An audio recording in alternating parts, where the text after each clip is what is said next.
Hey guys, welcome back to Magic TV. My name's Craig. It is 9 o'clock on a Tuesday. Now, this is normally where we do a Matt test or we do a Craig test.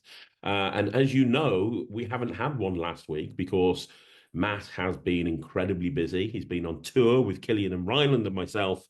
And then after coming off tour, he's been in the office and then he was running over to Hunstanton again with Ryland and then back in the office. And now he's had a few days off, so obviously he's gone to another part of the country biking with his dad. And so, I don't have time to pin him down. That's the problem. And it's really busy in the office. So I can't even take him out the office for a few minutes to actually film anything because it's been so busy. So we thought that the best way to do this would be to start the MAT tests as of next week. But we didn't want you to have a week without a bit of Matt in your life. Nobody would want that.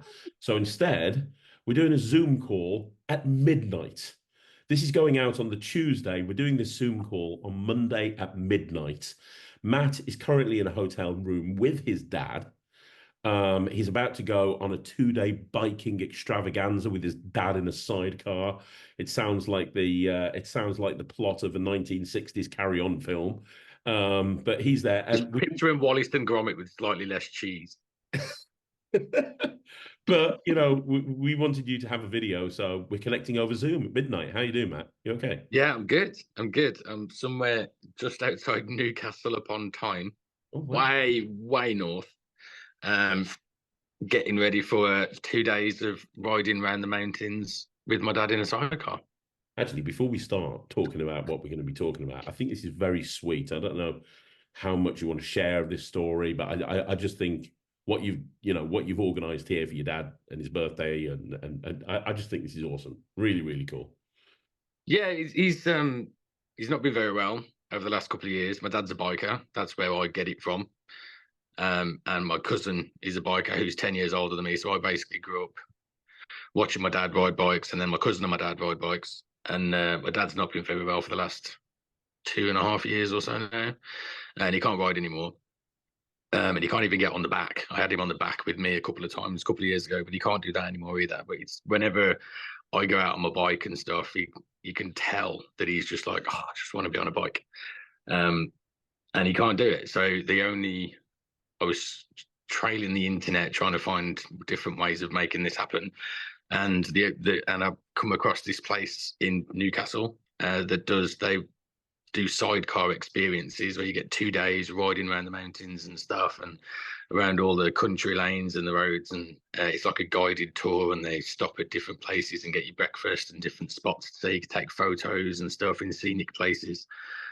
So I brought him up here, and I'm going to stick him in a sidecar for a couple of days, and we're going to go out and have some fun.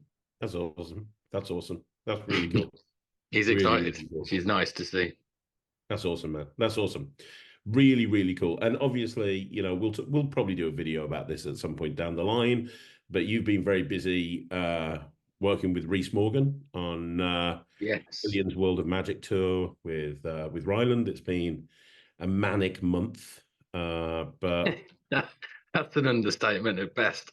yeah, you were doing like what 22-hour days, something like that. Yeah, most days. Yeah, I did like 4 weeks worth of work in 2.5 weeks or something. It was insane.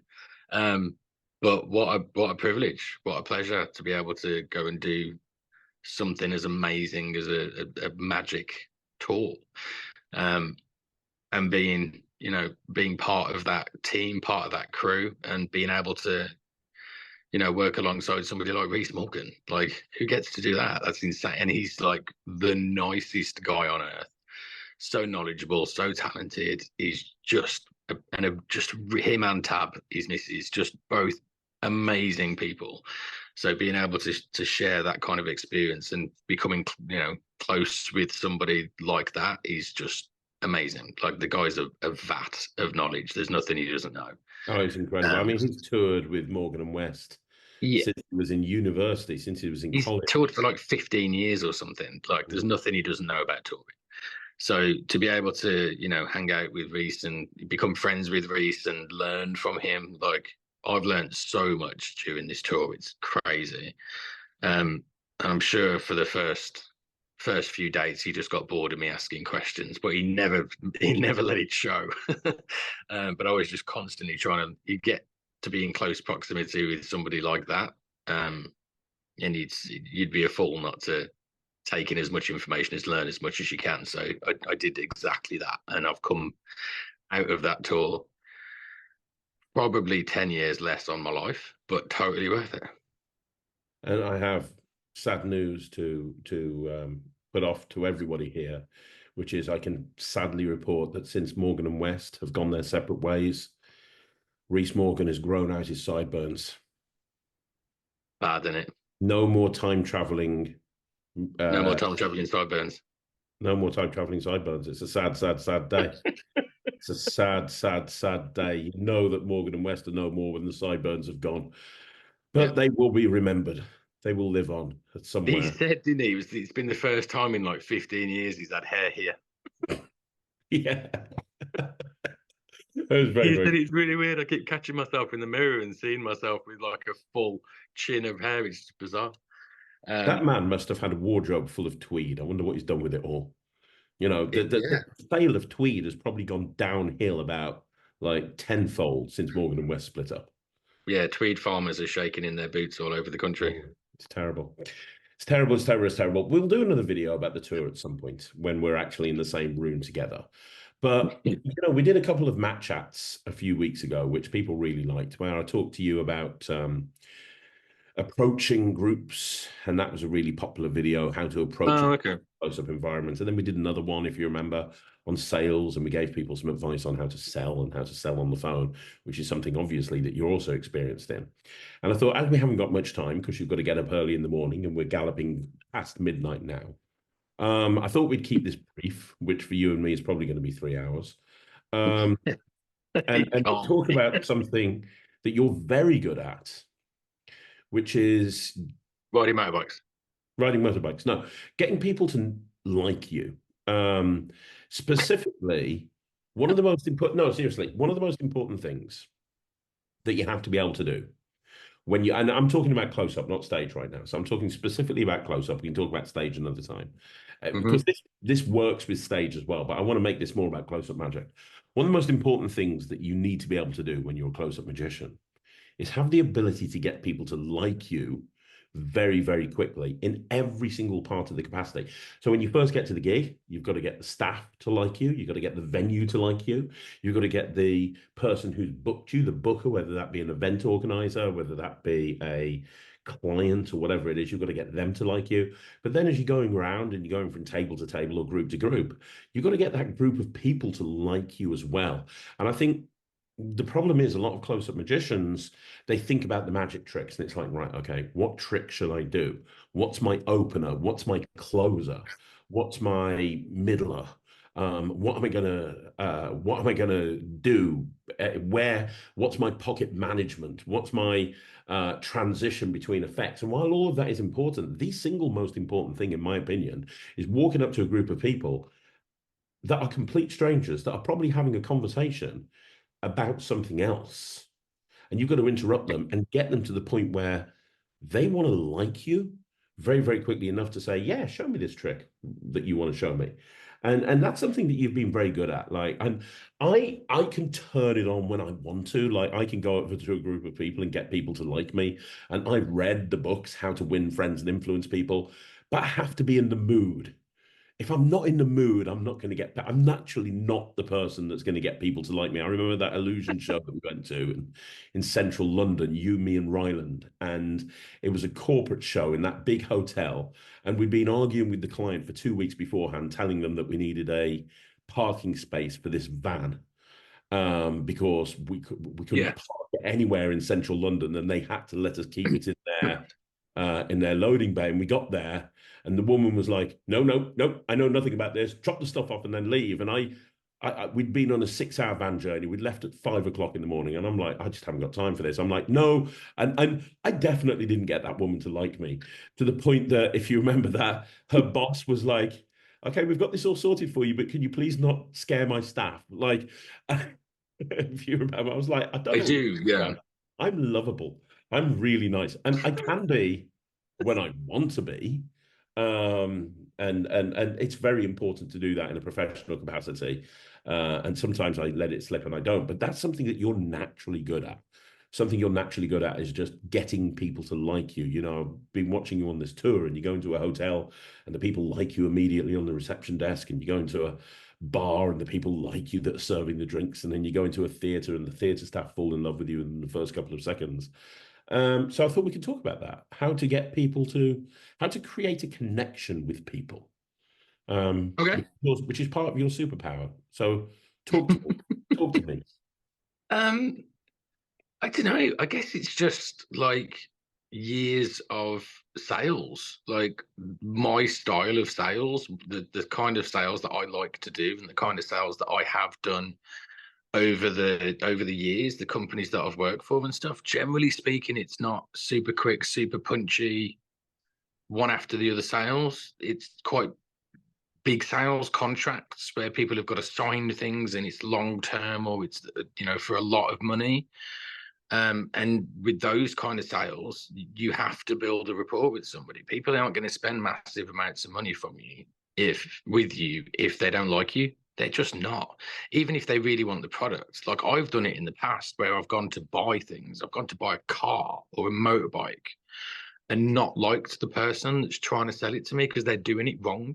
They're doing it in the wrong way, and they don't care about you or whether that product is right for you. They just want the money. And you can tell when people are like that, when they don't care, their heart's not in it, they just want the paycheck. And that's I've never been like that. Even if it was just like simple, like small things, like when I was selling flooring for a living, like a couple of £100 for some vinyl for a kitchen or something. It's nothing. But like, I always wanted to make sure that the customer got the product that was right for what they wanted, even if that meant they weren't spending as much money as they were expecting to, because then they're going to come back to you when they want the rest of the house done, and they're going to tell their family, oh, if you want some flooring done, go and see Matt. He did me a great deal, and blah, blah. Do you know what I mean? I like to build that kind of relationship with people where they don't necessarily, it's not necessarily the best product, or it's not necessarily the least amount of money they could spend, but they just want to buy it from me. It's like mobile phones. When I was doing mobile phones, I had contracts coming out of my ears with companies and stuff, and we were putting multiple contracts through at a time, dozens of phones for these big companies. And it just started from being really nice to one guy, because I was nice to this guy's mom. This old lady came in, and she wanted a phone, but she had no idea how to use phones. She'd never had one. Her son had told her that she needed to come down and get this really expensive touchscreen phone. And I was like, I don't think you're going to be able to use it. But I think this one would be better for you. And it was just a little flip phone, because they were quite popular back in the day. But you could tell how flustered she was, and my heart bled for this lady. Like, she really wanted one, because her son or her grandson or whoever it was had told her she needed to get a phone so they could keep hold of her. But then they hadn't come down with her. They hadn't helped her. So I sold this lady a phone, a reasonably priced phone that was going to do what she wanted it to do and nothing more. But she still, like, she just sat there at the table looking at the box, and I felt really sorry for her. So I was like, I tell you what, buy this phone now, take it home, charge it up, read the manual, have a play. If you're struggling with anything, come back tomorrow at 5 o'clock when the shop's about to shut, and I'll sit with you and we'll go through some features of the phone. So she came back at 5 o'clock the following day. I'd just shut the shop, and I sat with her for an hour in the shop in my own time, just getting her used to this phone. And she came back every week for a month for an hour at 5 o'clock on a Wednesday afternoon. And I sat there with her for an hour after work every Wednesday for a month and taught her how to use this phone.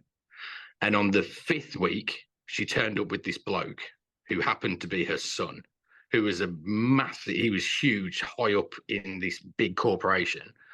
And they ended up taking like 50 phone contracts from us, from all the people that are in this company, because of how nicely I treated his mom.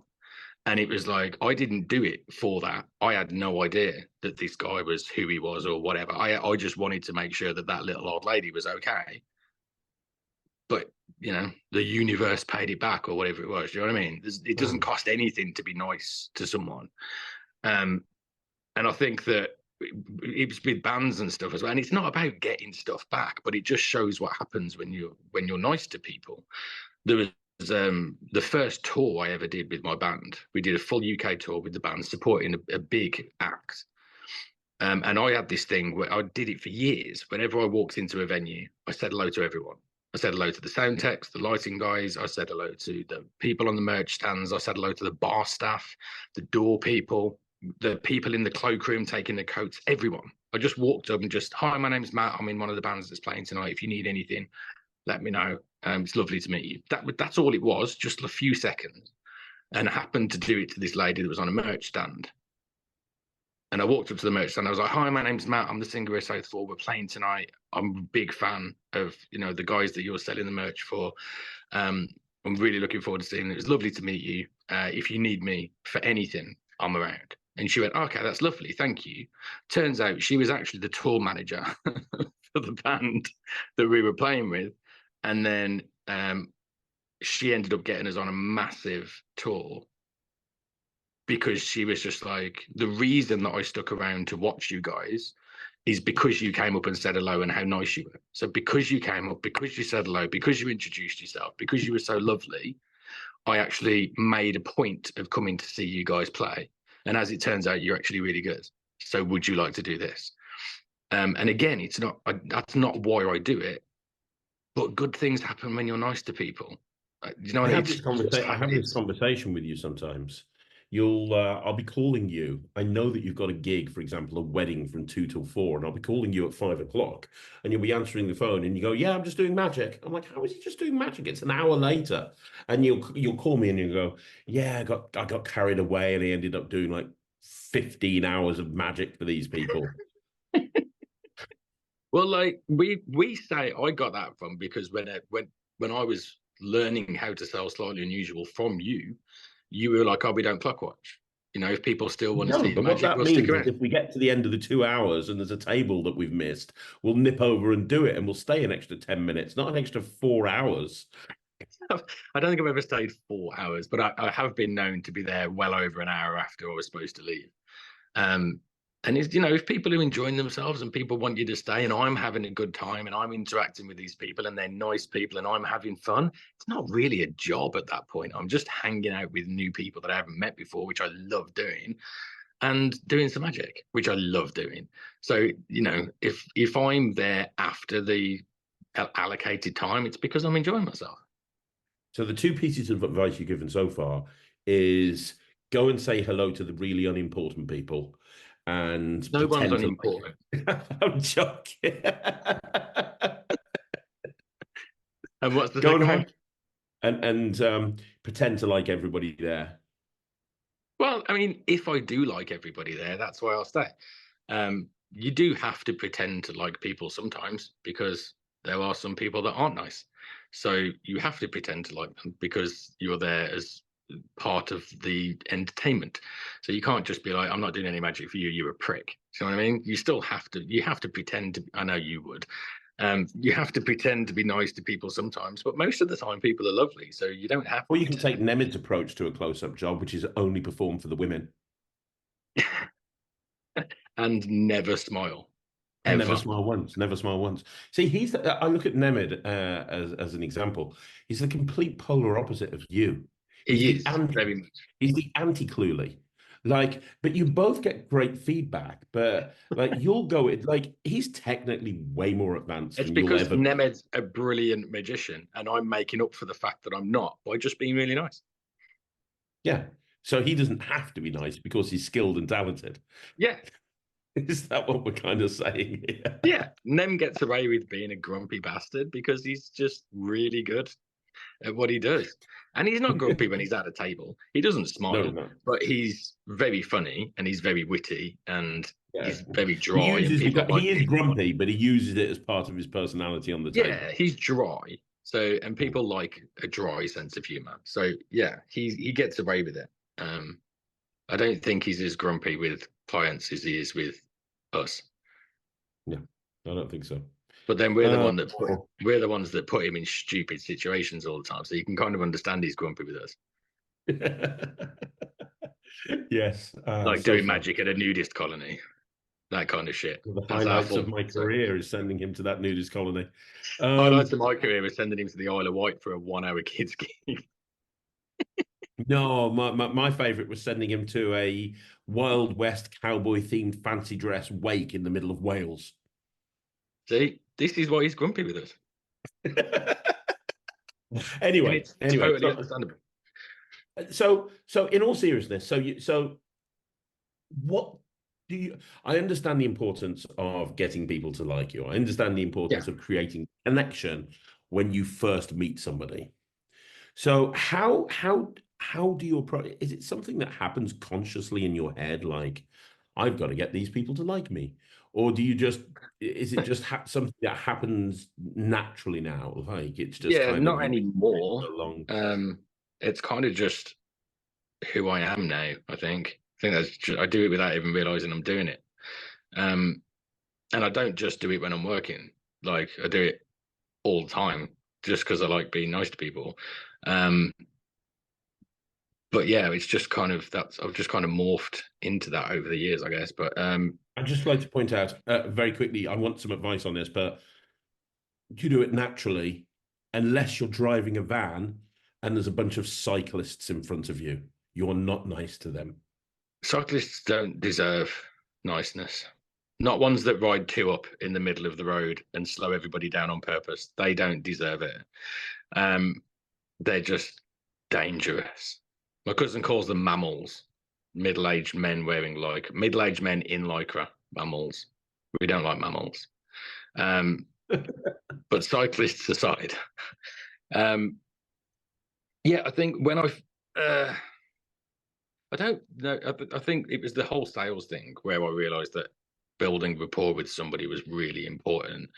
And then over the years in various different, well, I've done it like I do it on stage when I'm with, like when I was with my bands and stuff. It's just something that you do. If people like you, they're going to stick around and watch you. And it was really important when you How first do you started out. build rapport for somebody who doesn't do that naturally? For somebody who's watching this and they're like, right, okay, I understand the importance of building rapport with the venue staff. Yeah, I understand how building rapport with the how to do it. yeah. How do you do that? How do you approach a group of people, whether it be the venue staff, whether it be the booker, whether it be somebody who you're approaching to do magic? How do you build that rapport? What do you say? What do you do? What happens in your mindset? Yeah, I think it sounds ridiculous because a lot it doesn't really. I don't know if it applies to everyone, but just trying to kind of be yourself. Like people can tell if you're being fake. Like it's really easy to tell if someone's being fake and if you're ingenuine. If you walk up to a table and if I gave you a line now to say to a table of people when you walked up, 90% of people would be able to tell that that's not you. You know what I mean? You're saying something that somebody else has told you to say, or you've taken from somebody or whatever. So I think being genuine is really important. So I could give like you could tell people what you say when you walk up to a table. I could tell people what I say when I walk up to a table, but it doesn't mean that it'd come across genuine if it was coming out of anybody else's mouth. The reason I say it is because I know that works for me based on trial and error. Um, so find a way of just I mean, to be fair, I do say pretty much what you say. I'd say in a different way, and it works. But it's like find an opening line. But the words that are coming out of your mouth are only like 10% of what people actually read about you. The rest of it's body language. So an attitude, and if you walk up to a table, you could say the best line in the world, but if you're saying it with your arms folded, looking at the floor underneath your breath, it's not going to come across right. So you need to be open. Don't have your hands in your pockets. Don't have your hands behind your back. Don't have your arms folded over your chest like this. Like, look somebody in the eye. Eye contact is really important. You build a connection with somebody really quickly if you look them in the eye and you mean it. Do you know what I mean? You're giving them your attention, even if it's only one person at the table. What I normally do when I walk up to a table, even if there's like 15 people around a table, I'll look for the one person that's engaging everybody else in conversation. You normally have one or two people the leading conversation. Sometimes tables split down the middle, so you've got two halves of a table. That makes it quite tricky because then you've got to engage two halves of a group at the same time, which is quite hard. As you know, you've seen that a million times, I'm sure. But I normally look for the person that is the one that's engaging everybody else, the one that's telling the story, the loudest voice at the table. I'll normally look for that person because they're normally the alpha of the table. And if you can find the alpha of the table and you engage with the alpha and they accept you, everybody else does, because they'll just follow the alpha because that's what they do. So I'll walk up and look them in the eye and go and just say what I say. Hi, my name's Matt. The CEO has asked me, whatever the name of the person is, has asked me to come over. I'm part of the entertainment for this evening. I'm not just some weirdo that walks up to groups of people at a party. I'm here for a reason. I'm a magician. Would you guys like to see something cool? Whatever the line is. And if you can get that one person, you look at them in the eye and your body language is open. Do you know what I mean? So your hands are out, or you've got, if there's somebody here and sitting on a chair and I'm standing next to them on the chair, if they look up at me, I'll put my hand on their shoulder. So I'm still engaging with that person. I'm looking that alpha dead in the eye, but all of a sudden I've got my hand on this other person's shoulder, which is bringing them into the conversation as well. You know what I mean? And it's trying to bring people into the conversation as quickly as possible. And then as soon as that alpha has said, okay, cool, then you look down at the person that you've got your hand on their shoulder and you go, are you ready to see something cool? Yeah, brilliant. What about the rest of you? Get everybody to say yes, and then everybody's engaged in the conversation. And within 10 seconds, you've had an interaction with every single person at that table. And you've looked the alpha dead in the eye with open body language, and you've spoken clearly and confidently, and you've got your point across without being loud, without being intrusive. I'm not trying to be an alpha. I'm just trying to do my job. So I'm asking them if it's okay. Would you like to see something cool? It's a question. It's a yes or no answer question, which in sales you very rarely ask. But in this kind of situation, a yes or no answer is absolutely what you want. Because the second they say yes, they've thrown it back over to you, and then you can take control. So a yes or no answer, a yes or no question in this situation is brilliant. But you've engaged everybody. It's really important to speak clearly, know what you want. I don't really script anything when it comes to engaging with people because you have to be able to bounce off of them. But to script something where you walk up to a table, your opening line, that's fine. Script it. Know what, say it 100 times so that when you get there, you can lift your chin, your shoulders are back, your arms aren't folded, you can engage with somebody. And it's you're putting people at ease because, oh shit, within 10 seconds, and I haven't done a magic trick, but within 10 seconds, everyone around that table is like, this guy knows what he's doing. Do you know what I mean? That is the best way to engage a group of strangers that are in their domain, their home, their house, their banquet hall. Do you know what I mean? And you're walking up and engaging with strangers, which is a terrifying thing to do. But it's the same as dealing with a bully. You just pick the biggest one and put them down. That's what you do with a group of bullies. It's exactly the same thing. It's an intimidating situation. So you pick the biggest one and you take a stance and you're confident. And people get drawn to that. Totally agree with you. One thing that I've always kind of done is made it about them from the very first second you go up to them, because people like talking about themselves. This is networking, classic networking 101. People like talking about themselves. So very early on, I'm going to bring up something in the conversation that is complementing something that I know is near and dear to them. So if I'm going up to the manager of the restaurant or the hotel owner of the venue, I go, hey, my name's Craig. I'm the magician here. I'm here to do the wedding. How you doing? Oh, great. A really nice place you've got here. This is a beautiful venue. Now you've complimented their thing. Now they're kind of like, oh, thank you very much. Now they it immediately opens them up more if you compliment something that they have you know, like an invested interest in. It gets them to talk about it. Oh, thank you. Yeah, we did a refurb. But it's the same with going up to a group of people as well. One of the things that I do is I look at how the group of people are acting, and I try to bring that into what I'm saying to them at the very beginning. So if I go up to a group of people and they're all like standing around and laughing and having a joke, having a joke with each other, I go, "Hey guys, my name's Craig. I just want to make sure, is this the fun group? I was told that you guys are the fun group." And they're like, "Yeah, we're the fun group. Yeah. Oh, I'm so glad I found you. That's amazing." And if I've got like a group of five or six you know, people, and you know, you go up to those groups and they're holding two glasses here, two bottles of beer. I'll go over and I'll go, "Hey, I'm just looking for the group of people that are the hardcore alcoholics. That's you guys, right? I can see that like, there's more drinks here than there is in the rest of the venue."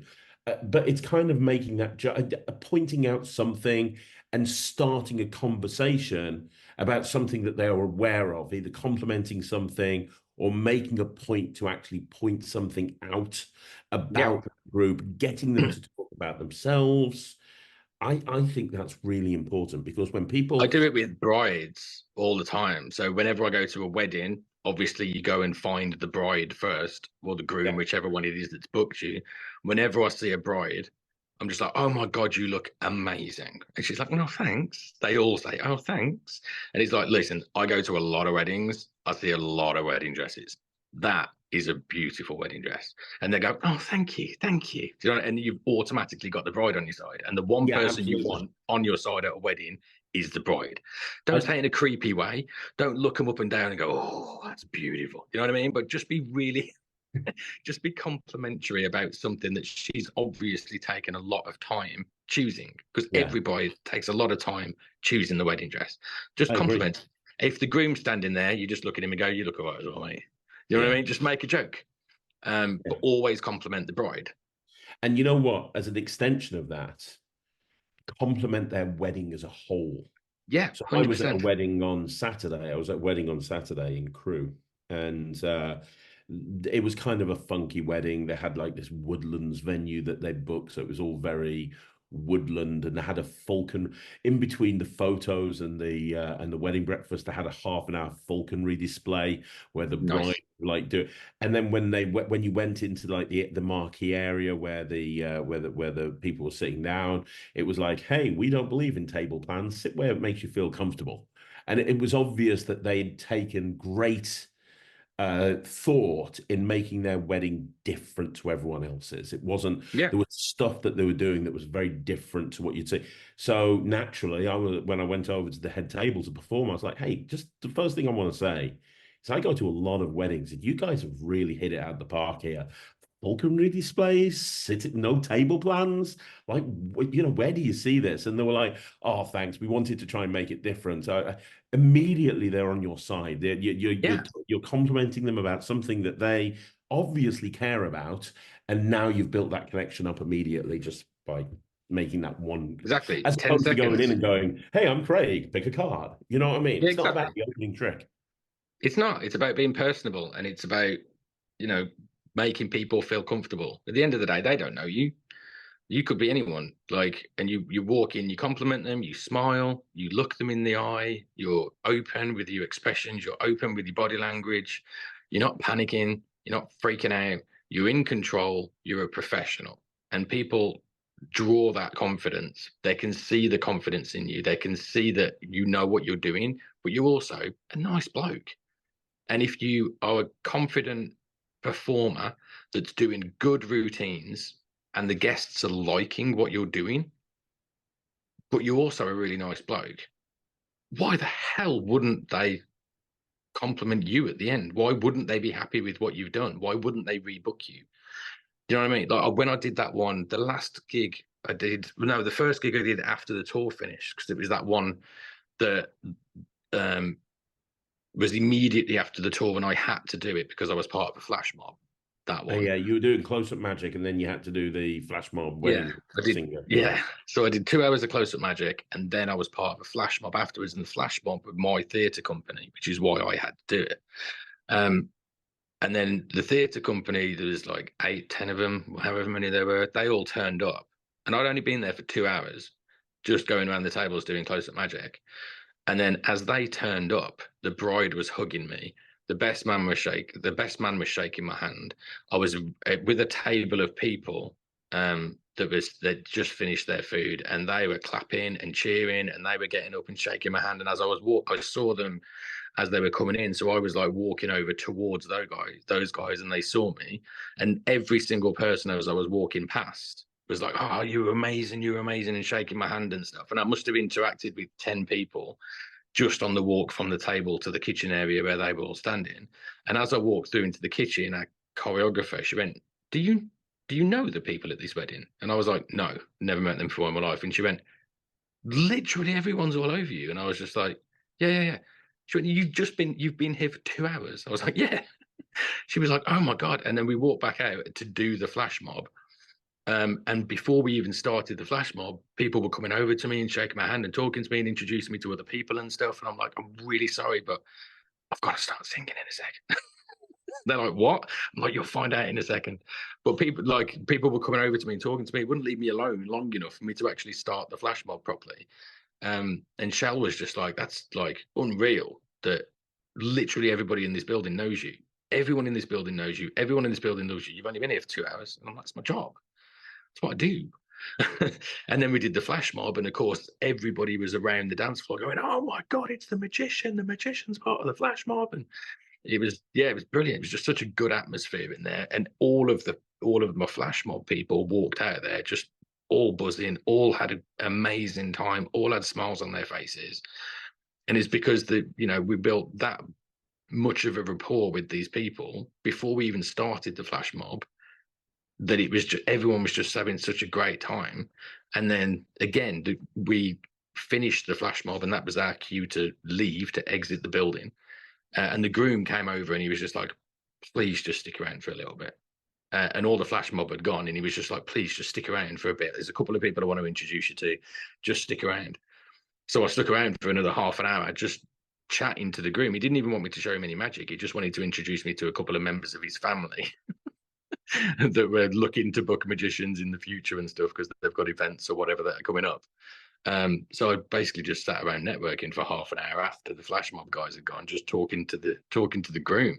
But it was just that kind of, when you get that kind of atmosphere and everyone in the room is having such a good time, and you know that you've had a part to play in that. I get a proper buzz out of that. I think it's brilliant. So like, it's not just about going and showing people some good magic tricks. It's about going and showing some people some good magic tricks as part of an experience for your guests. Yeah, absolutely. And the magic trick, by the time you go out and you start gigging, the magic tricks should be just there. You should know the tricks. Yeah, they should be second nature. That's the fun bit. The thing that people. So how did, very quickly before, I know you've got to go because you've got to get up this morning.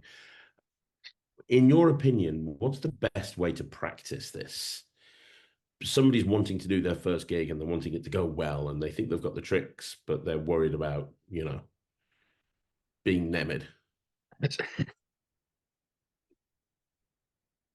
How to practice building rapport. I don't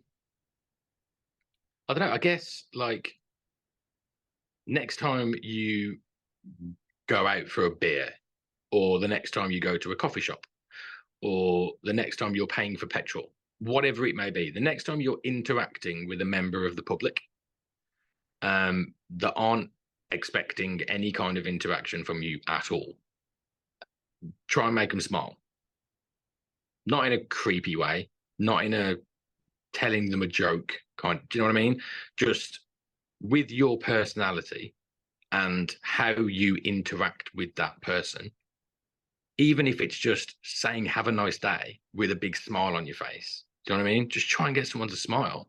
If you can get that person to smile, you've built rapport with them. It's as simple as that. So you don't have to walk up to a group of people and try to get them to let you show them a magic trick to build rapport with somebody. You can build rapport in everyday situations. I had a 5-minute conversation with a lady the other day in Asda because I asked her for a carrier bag. And then, because there weren't any, and I needed a carrier bag, and I asked her for a carrier bag.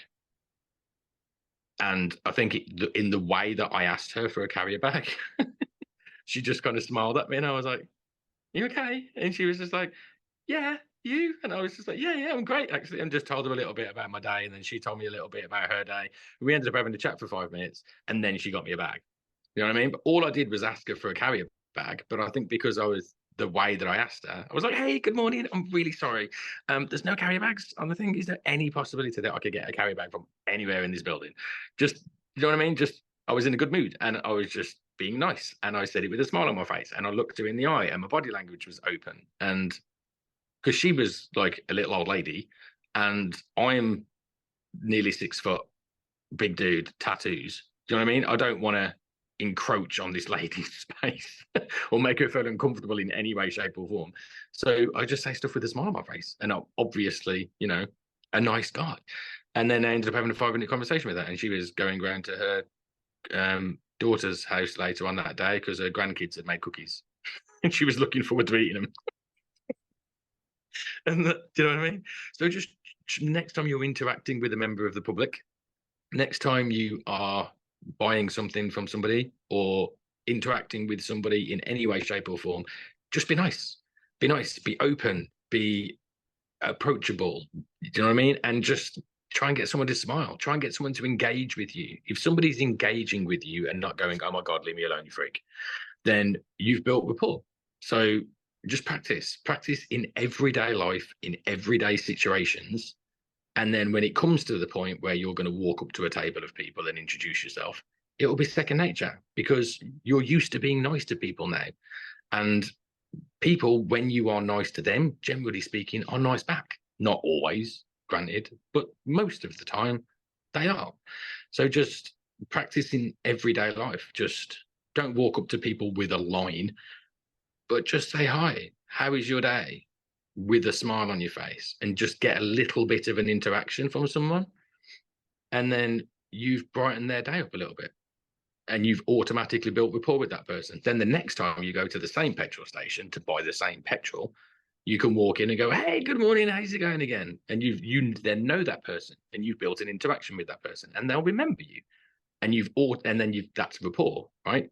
You're Every time you go to that petrol station to buy petrol, same as when I go to the petrol station at the end of the street by the office, every time I walk in there, the dude goes, "Hey, good morning, how's it going, magician man?" And I'm like, "Yeah, yeah, I'm good, you?" And it's because every time I walk in, if he's standing behind the counter on the other side of the shop, I'll go, "Morning, dude, how's it going?" Before I go and get what I'm getting. Happens every time. You've seen me interact with those guys in there. I'm just nice to people. So just do that. Do that. Get used to doing that. Be comfortable with being open enough to ask a stranger how their day's going. You're building rapport. I just thought of a great thing that I want to do on Magic TV. I want to have a video, a multi-part video. I want this to run forever, where we've just got a camera crew following Nemed around, practicing being nice and building rapport with normal people in a real world situation. I could just see him going up to a shop, go, "Give me a Coke." "No, Nemed, Yeah. let's go and do that again." And we have with him. Bad Nemed. "No, Nemed, Bad Nemed. this is what you do. You go up and Yeah. you say, you smile and you say, "Hi." I think that'd just be the funniest thing. I think we The need amount of times he's asked me, "How do you do that? How do you get people to like you so quickly? Why do all these people like you?" And I'm like, "Just be nice to him, dude." And he's like, "Yeah, fuck that." But it's important because I'll tell you something. Outside of the people you go up to and perform magic, generally as a rule, the most stressed out person in the world is the person that's organizing an event. Be it the bride, the event organizer, if it's a kid's party, the birthday mom or the birthday dad, they're stressed about, are people going to turn up? Is the entertainment going to turn up? Is the entertainment going to be any good? Are people going to enjoy it? Is it going to be better than blah blah's party with the week before? Is it going to? There's a million things that they're stressed out over, and having that ability to build rapport and having that ability will put people in a better frame of mind when you first meet them at the event, because the amount of events I've turned up to, and it's about half an hour before the guests are arriving, and you can just see that they're stressed out. Oh my God. And they're so unbelievably stressed out. If you can put their mind at ease right from the very first second, I mean, that's just going to make things so much easier for you Yeah, as an entertainer, because then they're going to just not be worried about you. They know that you are, yeah, you absolutely. The know, one I did on Saturday was a prime example of that. I can't say what the gig was because it's a one that we can't announce. It was a secret thing. But the event organizer at that event, you know which one I'm talking about, right? the one on Saturday. The one I did on Saturday, the No, covert one, huh? the covert one. Oh, hang on, I'm looking at the calendar. Honestly, mate, there were so many gigs on Saturday. I don't know. We had so many SU gigs on Saturday. I'm just looking at what you did. Oh, I'm not too sure what it was. That's the cabaret show, right? Yeah, yeah, yeah. Yeah. If I you don't. read down, you'll see what it was. Um, so, You but talk I while I don't. look at what it was. If you read down into the notes, you'll see what it was. But we can't really. Oh yeah. Okay. Yeah. Yeah, I know that one. Yeah. Yeah. So the guy was like mega stressed when I got there because I'm not the only act. They're there for 3 days and they've got loads of acts going on throughout the 3 days. And I got there on the Saturday afternoon. I didn't get there till 5 o'clock because I wasn't performing until the evening. So he's already had 2 full days of dealing with the stress of the situation that he's in and dealing with the stress that comes with that kind of an event. And I got there and pulled up, and he looked exhausted by the time I got there. And he was like, "Hi, I'm Richard. Do you need anything?" And I went, "Mate, like you look like you've been through it the last couple of days." And he went, "I really have. I really have. It's been really hard. It's been really like gratifying to see the difference that we're making, but it's been really, really difficult." And I was like, "Look, I'm going to make your life really easy. Just put me to the direction of the stage, and I'm going to take care of everything." And he went, "Do you not need anything?" I went, "I don't need anything. Nothing. I've got everything I need with me. I don't need anything from you. Just chill out. I'm sure you've got 1,000 other things that you can be getting on with. Just let me get on with it. Let me get set up. Let me do what I need to do. If I need anything, I'll come and get you. But honestly, I'm going to be fine." And he just shook my hand and he went, "I really needed to hear that. Thank you so much." And then disappeared to do one of 1,000 other things that he was doing. And I set up, didn't cause anybody any problems, did the show. They all absolutely loved it. It was about, because I was due to finish at 9:30, 8:30. I think I ended up finishing around 9 o'clock or something. And then he came over to me at the end and he shook my hand and he was just like, "That was incredible." I went, "Look, I go to a lot of events. I see a lot of these kind of things. I do a lot of corporate events. I do a lot of weddings." I said, "This is amazing what you're doing. This is incredible. It's for such a good cause. It is like such a worthwhile event, and you're making a massive difference in people's lives. And I just want to commend you for doing that. And thank you for letting me be a part of it. I really appreciate it. And next year, if you were happy with what I did, next year, please contact us again and make sure that you specifically ask for me, because I would love personally to come back to this event and do it again. I think you've done an incredible job. Well done. It's amazing." And he just burst into tears. And I was like, "Are you okay?" And he was just like, he went, "Thank you so much, because we've had that much crap. We've had that many problems. So for you to tell me that it comes across as a well-organized event." I went, "Look, mate, I see hundreds and hundreds and hundreds of events every year, and a lot of them are just a complete catastrophe." I said, "This, considering what you're dealing with on top of just putting an event together, amazing, absolutely incredible. Like, you should be really proud of yourself and your team. You should all be proud of yourselves. It's fantastic." And he had fucking tears streaming down his face, and he hugged me. He asked me if I wanted to stick around and do the silent disco, and I could drink all the drinks I wanted to for free. And I was like, "I would, but I'm absolutely exhausted and I've got a really big day tomorrow. But please, please contact us and get us and ask for me, and I want to come back here next year." And he was like, 100% I'll see you next year. And that was it. And then off I went. So he's contacting us in the next couple of weeks. I don't know whether they've got other events and stuff going on around the UK, but we're definitely gonna hear from those guys again. Well, what we're talking about here is getting repeat work by just being like super professional and complimentary and building that rapport. And that's really, really important. Like, Yeah. we did the show with Ryland a couple of days ago at Hunstanton. Yeah.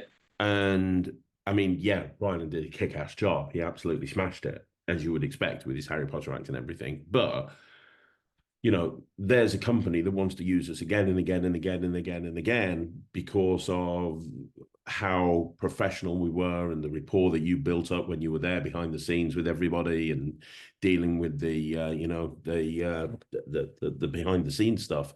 Because of that, they now want to use us again, and that's Yeah. the important thing. When you're taking bookings, how do you get repeat work? You make yourself valuable. Yeah, there's a million great magicians, but you make it so that they want to work with you again by being Yeah, of super course. professional. And yeah, it's why, I know we're not talking about kid shows here, but it's why ever since I first started doing kid shows, I was always taking my kid set, some candles and a lighter, because the amount of gigs I would go to and the parents had either forgotten the lighter to light the candles or they'd forgotten the candles. And I Yeah. realized by having those with me, I became the superstar. You're a problem solver. I'm a problem solver. Yeah, Yeah. I'm a problem solver. I'm the guy that's like, hey, I've got this for you, no problem. This is going to Yeah. be stress free. I've got anything that you need, I've got for you. Yeah, exactly. Yeah. And that's the kind of thing that comes with experience. Having candles and a lighter in your close-up case is an experience thing, and that's what people will gain as they go forward and start doing, lots and lots of gigs. But in order to be able to get those gigs, you've got to be professional and be likable and do a good job. So yeah, as far as like people are scared of walking up to people and saying hello, just do it in everyday life. And once you've done it in everyday life, it just becomes part of who you are, and you're a better person for it. What's wrong with putting a smile on somebody's face for no monetary gain? Make somebody at the sandwich shop that you see a couple of times a week when you're getting your bacon and egg sandwiches every morning, make them smile. You don't get anything from it, but you're making somebody smile, and that's amazing. Why would you not if you've got the opportunity to do it? And that's what I've prided myself on throughout my entire career, being a super happy motherfucker that just makes everybody smile 24/7. Yeah. I'm just, you're doing a great job. You look up Likeable in the dictionary and you see a picture of me doing this. Picture you with your arm around them. Yeah. Well, when I walk into a gig with Nem, we've got a gig next week together, me and Nem. I'm the one that looks like fucking happy as Larry. Yeah. Because absolutely. I'm walking in there with Nemid. Yeah. Anyone would look happy walking in next to Nemid. But it's just part of his persona, isn't it? And he does it so well. Yeah, he does. He's amazing. But yeah, I love Nem to bits. I think he's absolutely amazing. And he's funny as hell. He's one of the funniest people I know. Oh, I can't help but laugh. Even when he's annoyed with something and he's genuinely pissed off. Yeah. Sometimes I unintentionally, but he's always funny. Yeah, he really is. And his posts on Facebook are legendary. Just legendary. But we're deviating off topic now. This has been amazing. I said it was going to, we said before we started, we'll make this 20 minutes long. We're now up to about an hour. Oh, you're kidding. I've got to be up at 6:45. 20 to 1. You need to get to bed. Your dad's. I do. You need to squeeze your dad into that sidecar. In the next room. You have an amazing night. Thank you for joining me on Magic TV. Can we promise everyone that next Tuesday we're going to have a mat test? We'll be live in the same room as each other, because you're off until Monday. I'm off until Monday. You've got gigs over the weekend. I've got gigs over the weekend. On Monday evening, I'm heading up to Alakazam for 5 days. But at some point... Alakazam, if I were you, that's a really long drive. I would seriously consider going down. What? Oh, down. Oh, right. Yes. You don't want to go up to Alakazam. No, you have to go all the way around the world. Although I'm going with Nemid, and when Nemid drives somewhere, you could you could be anywhere. I will Could end up never anywhere. forget. And again, I don't want to make this about like bashing them because he is the best magician I know. He's one of my best friends in the whole world. But I'll never forget when he turned up at a gig and he rang me about an hour before the gig started. And he's like, I've got some bad news. I was like, what's the bad news? I'm not going to make it to the gig. And Nemed's the most reliable person in the world. Like you Yeah. can take it to the bank. If Nemed's doing a gig, even if he breaks down, even if something happens, he will crawl through molten lava to get to a gig. I'm like, what do you mean? He's like, well, turns out there's two places with the same name. There was Um, 2 hotels of the same name, but they were yeah, 4 hours and one apart. was 2 hours towards Cambridge or Yeah. Ipswich. One was towards Wales. He was on the one in he was meant to be at the one in Wales, and he turned up at the one in Ipswich. So he's Yeah. now 4 hours away from a gig that starts in an hour, and he didn't realise till he got to the venue. I'm like, you knew it was in Wales, didn't you? And you went, yeah. And I went, didn't you notice the signs that were saying Cambridge and Ipswich this way? He's like, oh, I didn't really notice it. Just a world of his own. Yeah, luckily we sorted it, and he is amazing, and I love him to bits. But yes, we definitely need to do that thing where you follow Nemed around and teach him how to be happy. I would That love to follow Ned around and teach him how to be nice to people. yeah, I think we need He to do. won't like it. You won't like it, but I'd love it anyway. So we gotta be. So next Tuesday we will be back with a map test or a Craig test. You have Yes, fun on your biking expedition with your dad. I will. Thanks. I think this has been a really great video. I feel like there's been less insulting of each other because we're not in the same room. I think we need to fix that next week. Yeah, we haven't Yeah, been around each other for a while, really, I since you know. had disappeared off to America and stuff, and Yeah, I I know. was on tour and then in Hunstanton with your son, Yeah, so we need to fix and that. now you're wherever the hell you are, Wales, North Wales. and I'm in Newcastle. Yeah, kind of. We've both gone up, but I've gone left and you've gone right. You haven't got, where are you? North North Wales. Wales. So I'm up Ah, and to the left, yes, and you're slightly up. I'm on the left. I'm in the. I can see the sea. I'm in Llandudno. I've gone very left. I can see the sea. I That's started the in the north, middle isn't and I've it? gone up and to the left. I can't go Yeah. more left. Any more left, and I need a boat. Otherwise known as West. Yes. Yeah. Never eat shredded wheat. Yeah. Yeah. Yeah. West. West. Yeah. Yeah. Yeah, Yeah. yeah. Well, Whereas I've gone you. very, very north and then a little bit east. Yeah. A lot east. Yeah, northeast. I'm by the coast. I'm Yeah. north of Newcastle, Exactly. actually. We're I'm on actually different further north. coasts. We are I on different started in coasts. the middle, so I've gone left. You've gone right. You can wave at America. I can wave at Russia. Holland. Holland. Russia? I don't know. I failed geography. It's Russia, in it? No shit. Holland, I think. You sure? Yeah. Just gonna Google map it. Good. Yeah, this is amazing TV. Well, hang on. I need to know now. Hang on. Let me just go up. Up Middlesbrough, Newcastle. Here we go. So if I go out on Google Maps and go across, what did you say? Holland. It's Denmark. Same thing, really, isn't it? Oh, that's even further north than Denmark. Yeah. Yeah. I know there's a. But if you keep going right, if you keep going right, once you've gone past Denmark and you go past Copenhagen and you go past Poland and you And go past Europe. Slovakia, you eventually and Belarus, you're going to eventually end up in Russia. Belarus. And yeah, if you keep going east, eventually we'd land where you are. But Russia's like the other side of the world. I don't fucking know. I don't know. I just know it's right. Anyway, it is right. I'm good at geography. Nobody cares. I will.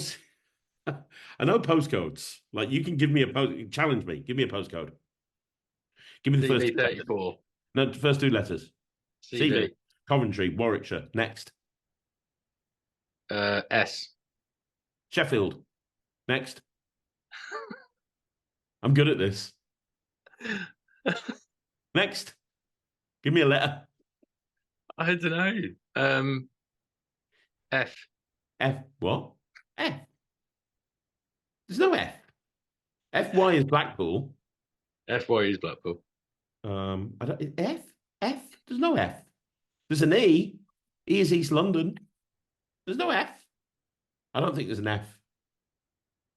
There's no F. There's no F. Where's F? What else have we got? I can't think of I'll give you a postcodes now. tricky one. I'll give you a tricky one. AB. Aberdeen. Yes. LL. North Wales, where I am right now. I was hoping you'd get that. I'm in You LL didn't get right that. now. You're like, That's I'm where I there am. I'm right in now. LL. Yeah. Okay. This game's got to end. Yeah, People we're aren't gonna going to want to end. watch We're this. gonna They'd end have it turned now. off ages ago. We'll be back again next week with another Matt test. Don't forget, tomorrow I'm going to be back with Ryland with a Craig and Ryland review show and a very special video coming up on Thursday. You'll find out more about that on Thursday. But Matt, enjoy What's yourself. that? I'll just a little special video that I've got going up. You'll have to see on Thursday. You have to watch Magic TV for once and find out what's going up. Yeah, it's not going to happen. I'm just going to text Mike. He'll tell you. I'll we'll be back next Tuesday. Thank you so much for watching. I'm Craig. He's Matt. Say bye, Matt. Come on, say bye. Do it. Bye, Matt. There you go. Bye, Matt. Thanks very much. Guys, see you next week.